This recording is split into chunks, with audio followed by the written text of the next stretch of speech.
Estamos iniciando mais um programa Diálogos sobre a Vida, que eu, Marcos Rezende, e meu amigo Eduardo Iver, comentamos aspectos da obra de Jiddu Krishnamurti. E o tema que nós escolhemos para hoje é: existe um pensamento krishnamurtiano? Esse tema, portanto, é uma pergunta que nós estamos fazendo para nós mesmos e um tanto desafiante, né? Porque a gente usa o pensamento para tudo, até para falar, a gente precisa do pensamento, já que as palavras estão registradas na memória, né? Se a gente tivesse nascido na China, por exemplo, nós íamos usar outras palavras, certamente diferentes. Então, o próprio linguajar, ele é um software que foi inserido na nossa memória, né? Mas aí, quando a gente fala em pensamento krishnamurtiano, será que existe esse software? Será que isso é possível? Né? O grande diferencial da mensagem do Krishnamurti, que dá uma atualidade muito grande, é porque os sábios do passado viveram em épocas em que eles precisaram de codificadores, tradutores, intérpretes, né? Pessoas que, de alguma maneira, colocaram o que elas entendiam ou o que elas ouviam da maneira que elas compreendiam. Você vai até no próprio cristianismo, você vê o Evangelho segundo João, segundo Marcos, cada um a sua descrição daquilo que teria sido vivenciado Jesus Cristo, né? E assim também os outros. É, Todos esses sábios, em geral, eram pessoas que viveram na verdade, viveram de uma forma de absoluta ausência de egoísmo, mas viveram em épocas que, para que o ensinamento deles pudesse chegar até os tempos atuais, houve os intérpretes oficiais, aqueles que, de alguma maneira, transmitiam o ensinamento. A diferença em relação ao Krishnamurti, apesar dele ter sido apresentado ao mundo como um novo Messias, como aquele que faria a conexão com o Bodhisattva, que é a consciência do Cristo, aquela consciência do instrutor espiritual da humanidade, coisa que ele, durante 17 anos, ele teve à frente da instituição que apresentava ele como esse novo Messias, e depois ele dissolveu a organização, né? É que a mensagem dele foi toda no século XX, onde já havia meios e modos de se gravar aquilo que se falava diretamente, seja através da taquigrafia, seja através das gravações propriamente ditas, seja através das filmagens, né? Hoje em dia a gente encontra tanta coisa do próprio Krishnamurti em pessoa no YouTube. Eu de vez em quando recebo assim que o YouTube fica mandando, já que eu vejo o YouTube lá, inteligência artificial, sabe que o cara gosta, ela manda, né? Às vezes eu acordo com um vídeo do Krishnamurti aparecendo na minha tela do celular e é quase que uma meditação matinal, né? Assistir aquelas palavras dele, né? Diretamente, sem intermediários. Então há uma diferença muito grande que você pode ir direto à fonte. Além do mais, ele próprio deixou muito registrado que não há intérpretes oficiais, não há porta-vozes oficiais, não há os entendidos de Krishnamurti. Então, eu e Edu, que levamos um pouco dessa pecha aqui, né, Edu? Às vezes me chamam de Krishnamurtiano, eu fico um pouco assustado. Eu já vi também comentários de pessoas que dizem assim, que os Krishnamurtianos seguem o Krishnamurti sem aceitar que são seguidores do Krishnamurti, como uma contradição, né? Então, eu acho muito importante a gente dar uma refletida, uma aprofundada nessa questão de seguir ou não seguir, né? Porque ele próprio falou que a verdade é uma terra sem caminhos. Se ela é sem caminhos, você não tem como seguir. Por outro lado, ele também fala sempre que você tem que caminhar com as próprias pernas, você tem que descobrir por você. Você não tem que aceitar o que ele está dizendo. Você não tem que repetir o que ele fala. Você não tem que imitar, né? E às vezes eu vejo alguns grupos em que de estudiosos do Krishnamurti que ficam repetindo o que ele fala. Às vezes eu vejo que fica tão sem perspectiva, tão sem vitalidade, porque é aquela coisa que vem só da memória, não vem do olhar próprio, da sua própria percepção, né? E ele, assim, sempre deixou claro que o trabalho dele não era criar um padrão de pensamento. Tanto que eu lembro de uma passagem que ele fala assim: não criem grupos de Krishnamurti. Isso seria desastroso. Grupos de Krishnamurti. Por quê? Porque se isso acontecer, vão criar uma doutrina em torno dele. Então, eu, pelo menos, e o Edu aqui, eu acho que a gente é visto como krishnamurtianos, vamos dizer assim, né? O Edu teve a sorte, o bom karma de assistir o Krishnamurti pessoalmente, né, na juventude dele.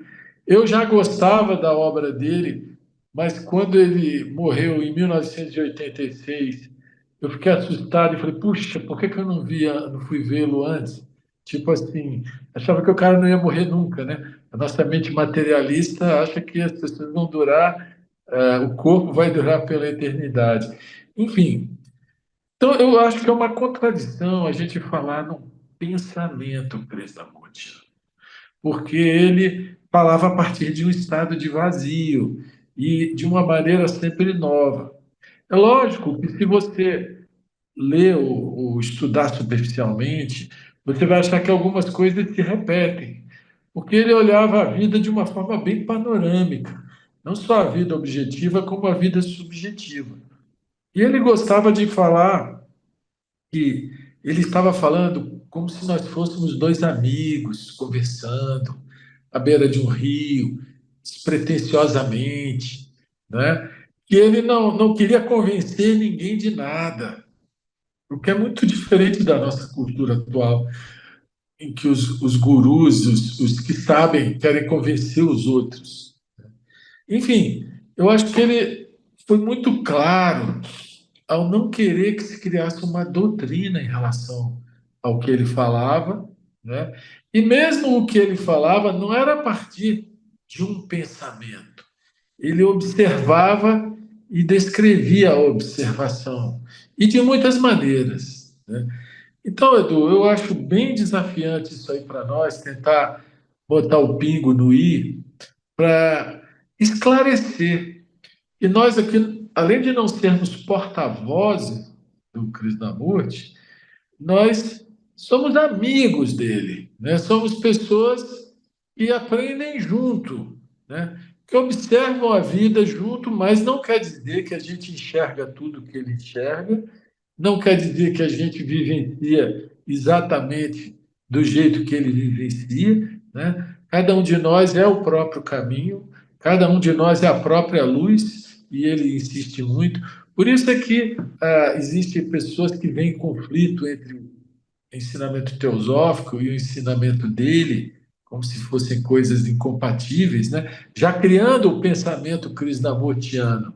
E a gente precisa dar vamos dizer, uma desenrolada nisso aí e tornar mais claro. Como é que você vê isso aí, Edu?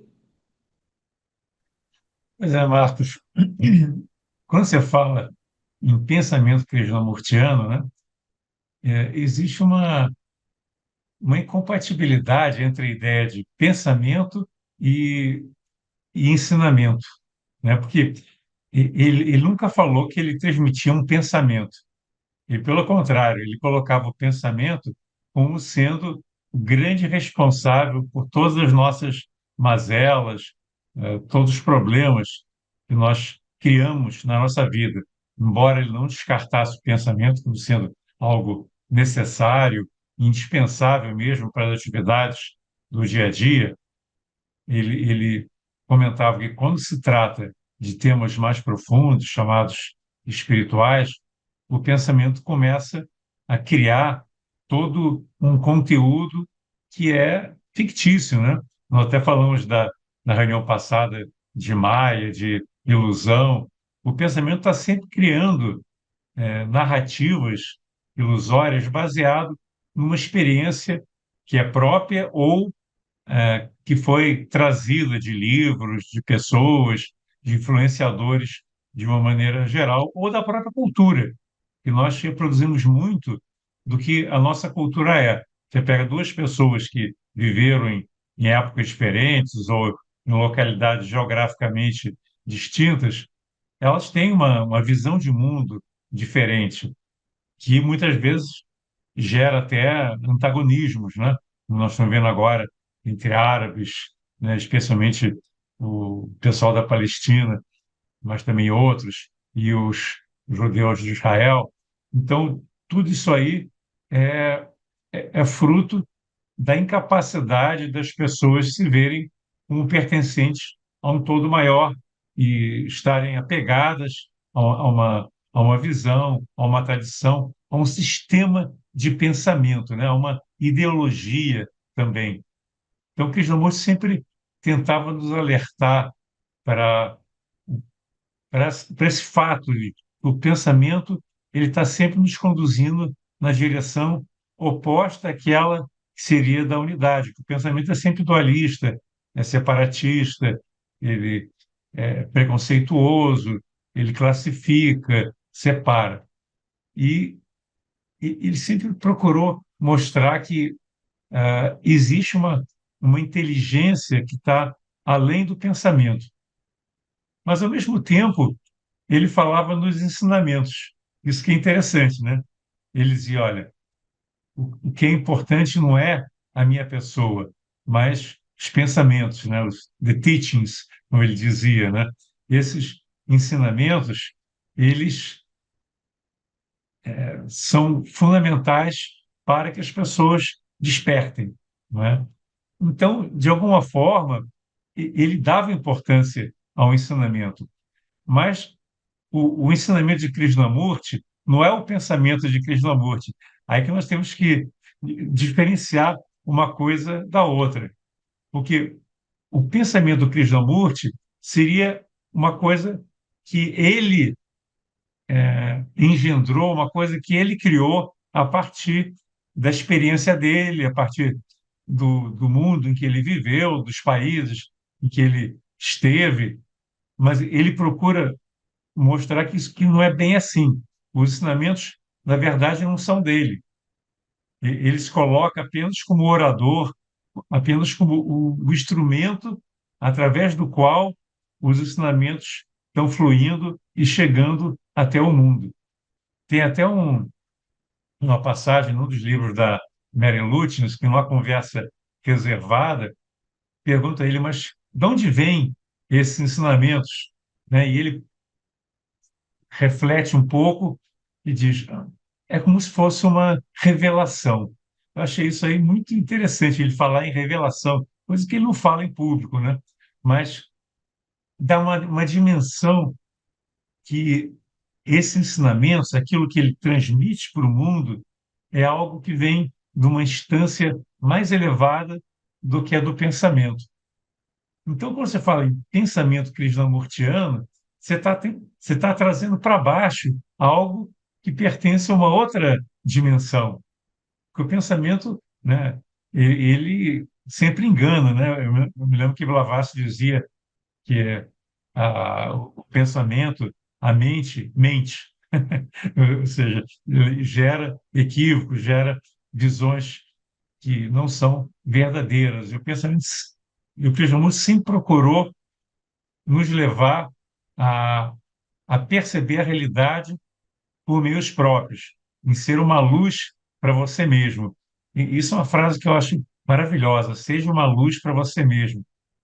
Você não pode captar a luz dos outros. Você tem que usar a sua própria luz para poder iluminar os caminhos e e perceber qual é a ação correta em qualquer momento. Segundo ele, essa ação correta nunca pode ser derivada do pensamento, porque o pensamento é o passado, é a expectativa de futuro, é a cultura, é tudo que você acumulou na sua memória. Agora, existe uma sabedoria, se é que a gente pode usar essa palavra, que não pertence a nenhum ser humano, mas que pode ser captada e expressada, uma vez que haja esse estado de awareness, esse estado de percepção ampliado. Normalmente as pessoas não se abrem para essa percepção maior, para esses insights que vêm de outros planos da existência, né? Então, eu acho que a palavra pensamento krishnamurtiano não é uma boa palavra, não é um bom termo, porque é como se ele estivesse entrando no rol dos pensadores. Ele nunca se colocou como um pensador. Ele era um canal, né? Ele se colocava como orador, não um pensador. Ele falava sobre aquilo que ele sentia que era necessário, né? Tem até aquela passagem, né, que eu acho que você conhece, que perguntaram certa vez a ele, logo antes dele iniciar uma palestra, sobre o que ele ia falar, e ele falou: "Eu não tenho a mínima ideia, porque ele não preparava a palestra. As palestras desciam, vamos dizer assim, vinham através dele e ele falava o que tinha que ser dito, né? Então, isso não é fruto do pensamento. O pensamento ele é planejado, ele é construído dentro de uma lógica, né? Tem um princípio, meio e fim, tem geralmente um lugar que você quer chegar através do pensamento, está sempre no domínio do tempo. E o Krishnamurti falava que você tem que superar o tempo e chegar a tocar o sagrado, que parece uma coisa muito abstrata, né? Mas essa é a grande proposta que ele, assim, que ele traz para todos nós, não é, Marcos? Pois é, como você falou, ele falava a partir de um estado de vazio, não é? Ele era um grande observador e ele falava o que ele observava, tanto no mundo externo quanto no interno, né? Não só a beleza, como a feiura, né? Como as coisas sórdidas. Ele observava e colocava de uma forma muito direta, vamos dizer assim, né? E ele deixa claro que não existem intérpretes oficiais da obra dele, né? E mesmo se a gente for aprofundar no, nos ensinamentos dele, a gente vai ver que existia um Krishnamurti para o grande público, um exotérico, e um Krishnamurti para grupos menores, em que ele falava coisas que ele não falava para o grande público, né? Por exemplo, teve uma ocasião em que ele pediu para as pessoas ficarem em silêncio e que ele disse: O Buda esteve entre nós. Isso não é coisa normal das palestras dele, públicas, né?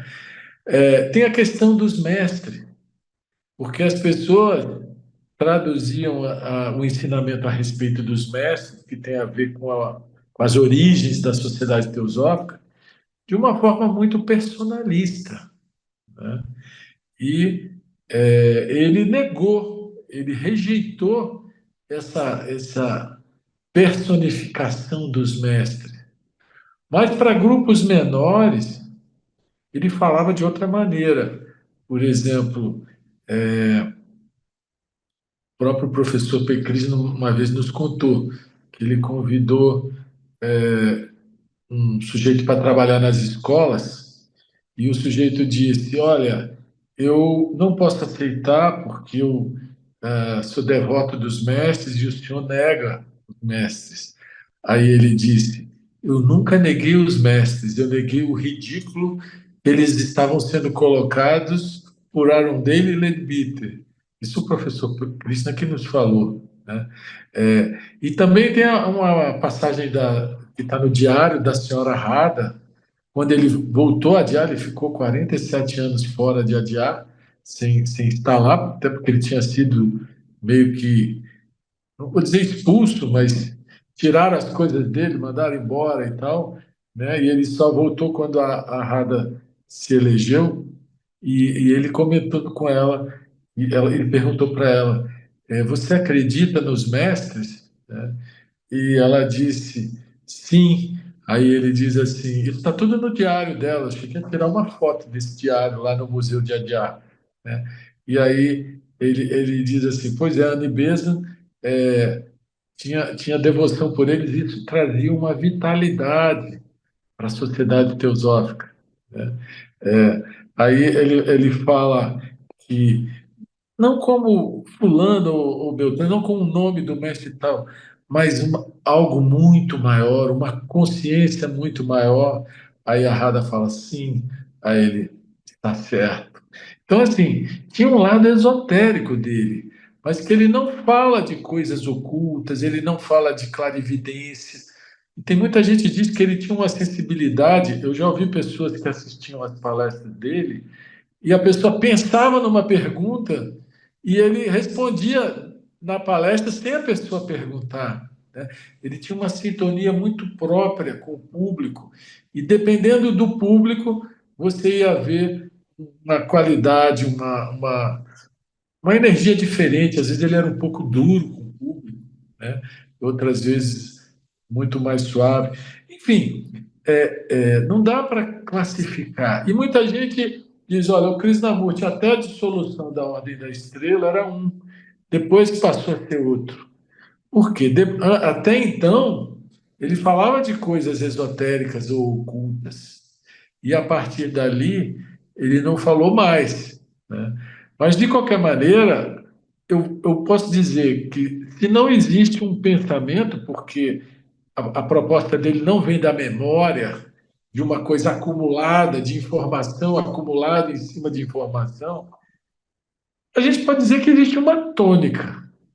E a tônica talvez seja essa, de que as pessoas têm que caminhar com as próprias pernas, que elas precisam descobrir a verdade por si mesmas, e ninguém é autoridade no mundo, no campo espiritual, que pode existir a autoridade do policial, do juiz, do governador, no plano material, mas no plano da consciência, ninguém, nem ele próprio é uma autoridade, coisas que são muito revolucionárias.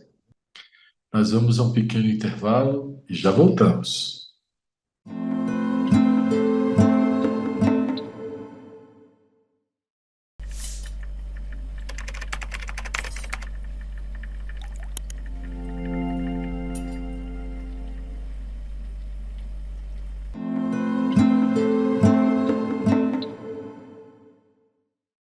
Estamos de volta com o nosso programa Diálogo sobre a Vida, que eu e o Marcos dialogamos sobre os ensinamentos do Krishnamurti, e o tema escolhido para hoje foi: existe o pensamento krishnamurtiano?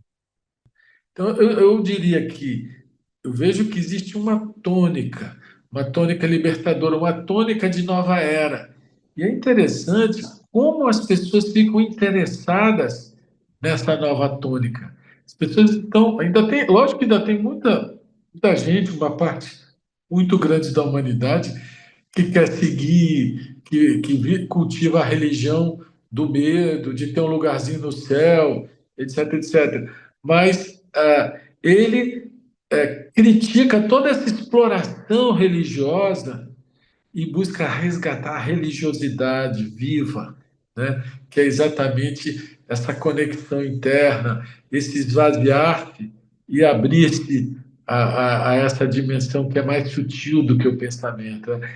Então, se todo o esforço dele é que cada um possa descobrir dentro de si mesmo essa dimensão, como você falou, do sagrado, essa dimensão que o pensamento não tem como apreender, não tem como codificar, não tem como rotular, né? Ele chega a dizer que a verdade, quando repetida, é uma mentira, né? Porque ele está dizendo, a verdade não pode vir da memória, a verdade é um estado de um ver agora, direto, né?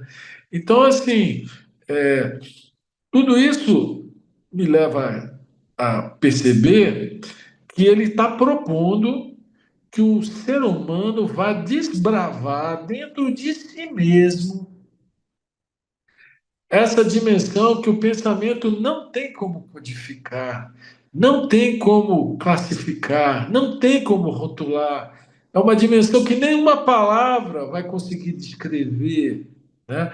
Ele, ele de alguma forma, mostra que existe essa possibilidade de abertura para o que ele chama do desconhecido. Então, eu volto à pergunta original. Se é o desconhecido, se a proposta toda é abrir-se para aquilo que o pensamento não tem como pegar, segurar, né? É uma coisa que tem que ser aberta a cada novo momento de uma nova maneira. Existe um pensamento krishnamurtiano? Será que isso não é uma contradição? E aí, Edu?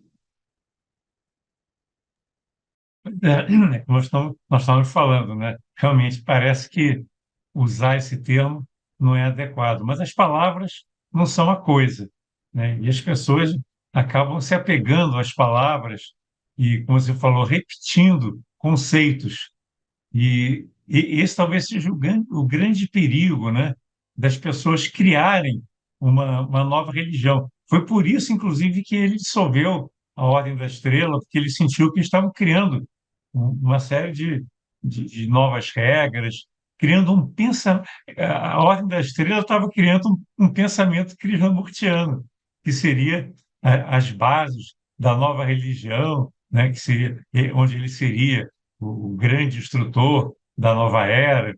Então, ele percebeu que havia uma pegadinha aí muito forte e ele estava sendo induzido a se colocar num pedestal como sendo o grande instrutor da nova era. E isso era extremamente perigoso. E ele não queria ficar nos holofotes. Ele estava sendo colocado involuntariamente no centro de um movimento gigantesco, com milhares e milhares de pessoas espalhadas pelo mundo, né? Aqueles que eram adeptos, né? Membros da Ordem da Estrela.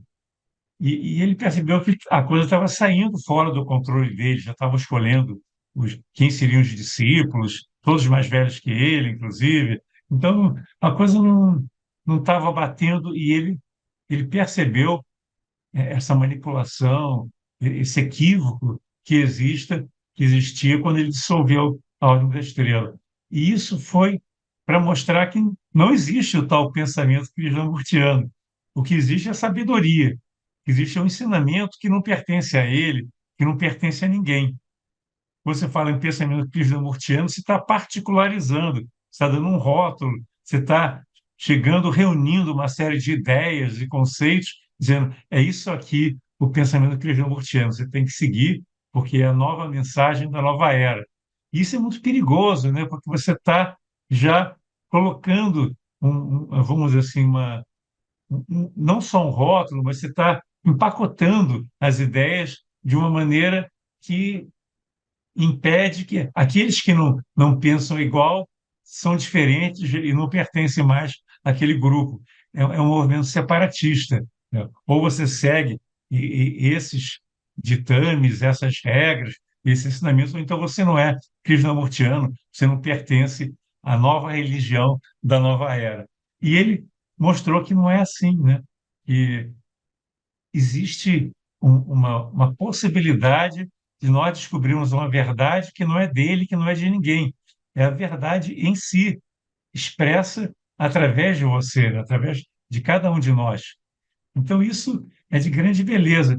E até pessoas assim muito sábias, grandes ativistas e instrutores de yoga, inclusive, não conseguiram entender a mensagem do Krishnamurti. Dentro da sua teosófica mesmo, várias pessoas não gostavam do Krishnamurti, né? E até hoje é menos, mas eu me lembro que logo que eu entrei para a sociedade havia muita gente que não que tinha resistência ao Krishnamurti, né? O próprio secretário da ST, quando eu entrei, ele nem deixava publicar artigo do Krishnamurti no Teosofista, né? Que era o órgão oficial da ST. Eu até, quando estava na Inglaterra, escrevi um artigo sobre a minha experiência com Krishnamurti, que eu não estive diante dele, assistindo as palestras, escrevi um artigo, mandei para ser publicado no Teosofista, e ele não publicou, ele era o redator, era o secretário nacional e redator do teosofista, né?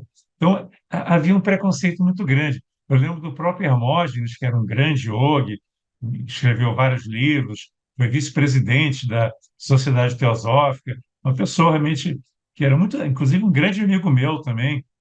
Ele dizia o seguinte, que o Krishnamurti era uma pessoa diferente. Ele levava todo mundo até o topo da montanha, mas só ele que tinha asas. Achei muito interessante essa questão. Todo mundo vai com ele para o topo da montanha, aí ele tem asas, os outros não têm, né? Mas, se você for analisar, ele era diferente, né? Teve um diálogo que você me mandou, inclusive, Marcos, que eu estava assistindo hoje, uma entrevista, né, que fizeram com ele, em que logo no início ele fala que ele nunca teve conflito. E isso é uma coisa meio de ET, né? Pode uma pessoa ao longo de toda a vida, nunca ter tido nenhum conflito, né? Isso parece tão fora da nossa realidade, pelo menos, mas ele afirma isso categoricamente. Ou seja, ele é um ser que atingiu um patamar que é diferente do nosso, né? Eu não conheço ninguém que nunca tenha tido conflito, talvez só ele que eu tenha ouvido falar e chegou nesse estágio. Então, nós temos que ouvir, ler e procurar entender esses ensinamentos que vieram através dele, mas ter muito cuidado para não criar uma espécie de dogma, não empacotar os ensinamentos dizendo Krishnamurti falou isso, falou aquilo, e criar todo um conjunto de ensinamentos que nem você encontra nos mandamentos do cristianismo e em outras religiões também, né? Krishnamurti ele abriu uma porta. Agora você é que tem que chegar e atravessar aquela porta. Ele não vai te empurrar, não vai sugerir mais nada. Ele vai dizer, ó, existe essa porta. Agora, se você quiser, você vai e descobre por você mesmo os caminhos até chegar no eterno. Pois é, Edu. O livro que eu escrevi, cujo título é Autoconhecimento, publicado pela editora Teosófica, eu falo que o autoconhecimento é a religião do terceiro milênio. Mas uma religião sem padres, sem dogmas, sem gurus, sem rituais, sem igrejas, sem exploração de quem quer que seja, e na verdade é uma religiosidade, né? É uma religião não institucionalizada, né? E é interessante que o Krishnamurti foi apresentado ao mundo como o novo Messias, como o fundador de uma nova religião. E ele é o precursor do autoconhecimento nos tempos modernos, né? Ele é o cara que abriu esse caminho e hoje em dia todo mundo fala em autoconhecimento sem se aprofundar, né? Mas aí ele fala assim: o pensamento é sempre limitado, mas a percepção é ilimitada. Então, ele está exortando a nós mesmos a colocarmos o pensamento no devido lugar e nos abrirmos para um insight, para essa compreensão maior que pode vir a nós se nós nos esvaziarmos dos nossos conteúdos, dos nossos saberes, das nossas certezas e etc. Né? Então, é interessante esse paralelo, Edu, porque olha só, quando Jesus veio, ele era esperado entre os judeus, e ele veio entre os judeus. Mas parte daquele povo acolheu ele como Messias, e parte rejeitou.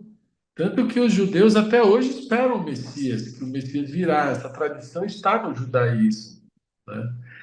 O Krishnamurti aconteceu algo parecido, né? Porque a Blavatsky falava do novo portador da tocha da verdade, está lá nas páginas finais do livro A Chave para a Teosofia, e o Anibesa, o Lady Bitter, procurando o jovem, né, que seria o veículo do instrutor e tal, e acabaram encontrando ele. Não é? Como você falou, tem muita gente do meio teosófico que não gosta dele, porque ele derruba as crenças, ele tira o chão das pessoas. Mas tem o contrário também. Tem os pretensos seguidores dele que, de alguma forma, veem com maus olhos o movimento teosófico, veem com um certo preconceito o movimento teosófico. Pra você ter uma ideia, a própria editora teosófica tentou publicar livros dele e foi barrada pela própria Fundação Krishnamurti, porque os responsáveis viam uma editora teosófica como algo que o Krishnamurti abandonou. E ele não abandona nada, como o professor P. Krishna disse. Quando alguém falou assim, quando o senhor deixou a sociedade teosófica, ele falou, eu não deixei nada, eles é que não me quiseram lá. Né? Então você vê uma história parecida, né? De uns aceitarem que ele é o Messias e outros rejeitarem, né? Quando ele mesmo fala que ele não tem importância nenhuma. A importância é a obra, é o ensinamento. Né? Ô E, Marcos, só para complementar o que você falou, né, na época, acho que eu estava na presidência da editora quando nós tentamos publicar alguns livros do Krishnamurti. Então, nós estabelecemos uma relação com um cara que era a pessoa de contato, até escolhemos os livros que seriam publicados, a coisa estava fluindo. Mas, de repente, ele recebeu uma ordem lá da Krishnamurti Books, acho que é da Inglaterra, não tenho certeza, que não era para publicar na editora Teosófica, o Krishnamurti tinha condenado a teosofia. Olha que absurdo. Ele falou: ó, se você tiver uma outra editora que não seja teosófica, você pode publicar, só não pode na editora Teosófica. Qualquer outra podia, só não podia a Teosófica. Então você vê a que ponto que chega essa visão dogmática, equivocada, preconceituosa, no meio de pessoas que seguem, entre aspas, né, o Krishnamurti.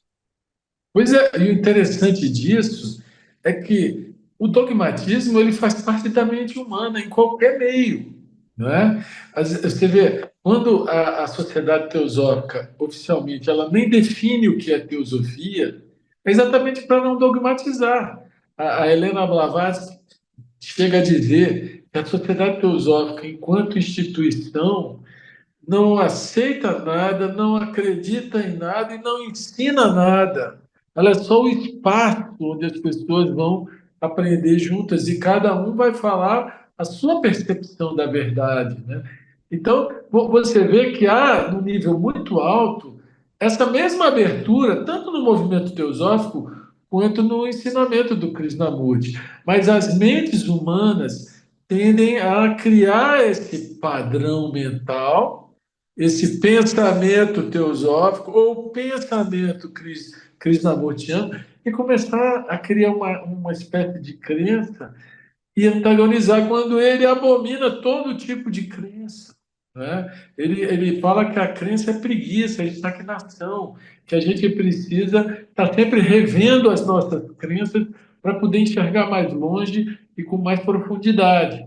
Então, o que a gente vê é que essa dicotomia toda entre ensinamento teosófico e ensinamento do Krishnamurti, na verdade, na superfície, eles podem aparentemente ser contraditórios, mas no nível mais profundo, eles são muito complementares.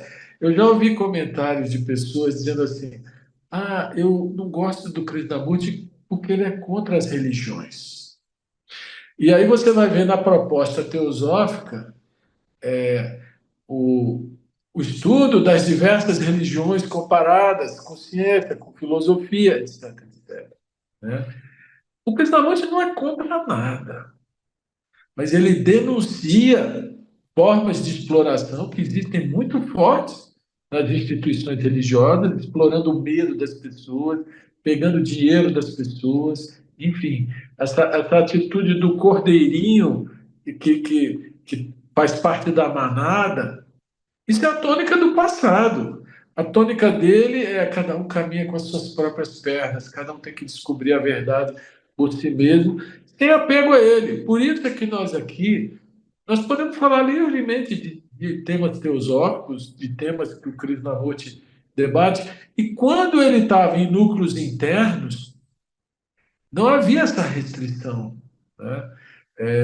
Pelo contrário, ele tinha um interesse até grande na sociedade teosófica. Eu ouvi um comentário de um irmão, que ele uma vez estava dando uma palestra lá em Vasanta Vihar, né, para aquele grupo de, entre aspas, krishnamurtianos, e ele comentou assim: parece que o pessoal do outro lado do rio me entende muito melhor do que vocês.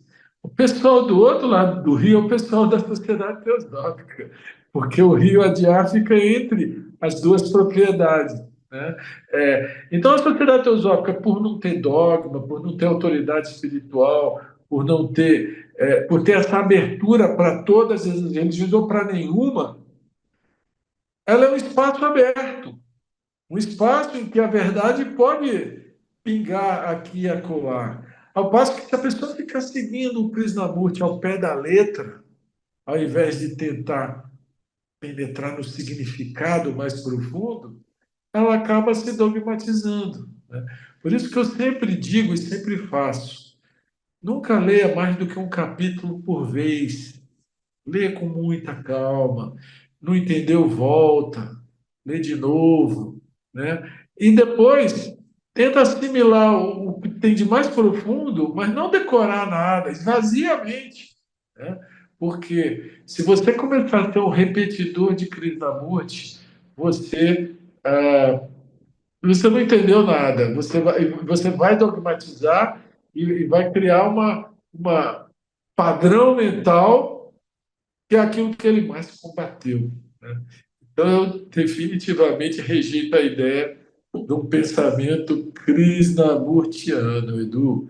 Acho que a gente precisa tentar aprender por nós mesmos a partir de um estado de vazio. Assim como eu posso conversar com você ou com qualquer outra pessoa, e o que eu vou percebendo, eu vou compartilhando, você e a outra pessoa também, ele deve ser visto como um amigo com quem a gente compartilha, e não como uma autoridade que a gente tem que concordar ou que a gente tem que seguir. Né? Interessante que ele renunciou a essa autoridade, mas ao mesmo tempo ele deixou a sementinha da dúvida, porque naquele discurso que ele dissolveu a Ordem da Estrela, né, ele tinha 30 e poucos anos, ele falou assim: vocês perguntam se eu sou o Cristo que volta. E aí ele diz: nunca saberão, porque eu digo que eu tenho a água pura. Mas vocês não estão interessados na água, vocês estão interessados apenas no vaso. Isso é E ele muito também profundo. falou nesse discurso, ele falou: eu não quero ser o mestre, eu quero ser o companheiro. Então você vê que ele desce do pedestal de novo Cristo para ser o amigo, né? Aquele com quem você conversa, né? Ele é quem você ouve como um amigo e não como alguém que veio para te doutrinar ou te trazer um padrão de pensamento. Né? Isso faz uma diferença muito grande, porque eu acho que essa é a tônica da nova era, que ele foi um precursor. Né? E cabe a todos que acreditarem que o caminho é acender a sua própria luz, tentar entender por si mesmo, ser honesto naquilo que não compreende, que a gente não é capaz de compreender tudo, mas quando a gente fica com a verdade do que eu não compreendo e continua tentando entender, a verdade vem a nós. Enfim, acho que ele abriu uma estrada e cada um de nós vai abrindo mais um pouco. E é interessante que esses grandes mestres do passado, como o Buda, como o Cristo, estão que ecoam 2.000 anos depois, ou 2.600 anos depois. É uma avenida que vai se abrindo cada vez mais, né? No caso do Krishnamurti, a gente cada vez mais vê uma presença do pensamento dele, assim, da forma de expressão dele, em muitos outros líderes, em muitas outras pessoas.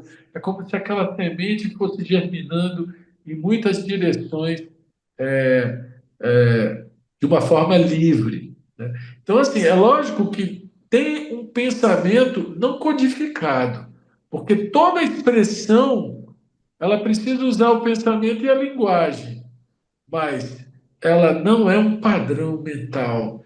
Por isso que, se a gente falar em pensamento de Krishnamurti como um padrão mental, eu acho que a gente está fora do tom.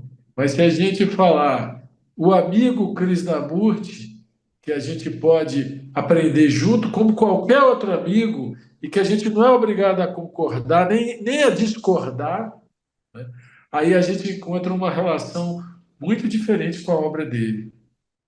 Estamos chegando ao final do nosso programa, que esses ensinamentos, essas reflexões sejam levados por vocês ao longo da semana como matéria para reflexão e, sempre que possível, dê uma olhada tanto no canal Suprem da União Planetária como no canal da Sociedade Teosófica para assistir programas passados que sempre são gravados. Até a próxima, uma semana muito inspirada para todos.